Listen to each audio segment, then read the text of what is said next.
I think when customers come in, they're a little bit in awe at first.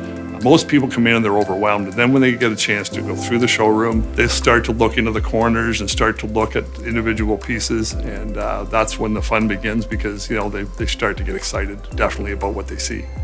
Guildwood Lighting is a unique store in London, family-run business. It started in 1963. I think that's the biggest strength we have is, we've been in it for a long time. We've seen the trends come and go. We, kind of information specialists. It's ever changing.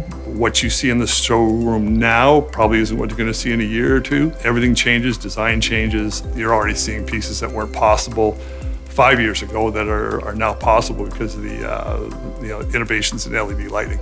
Fireplaces started out with wood stoves. I mean, that was kind of the thing that's kind of got it all kicked off. But the design element came into fireplaces, and that's where, again, we matched up really well. They're statement pieces. Guildwood's always been a very customer-oriented. Our specialty is looking after the customer. It's something we pride ourselves in. I still like the business. I'm very personable, so I like the interaction between meeting new people and seeing old customers. We want our customers to feel that we met or exceeded their expectations.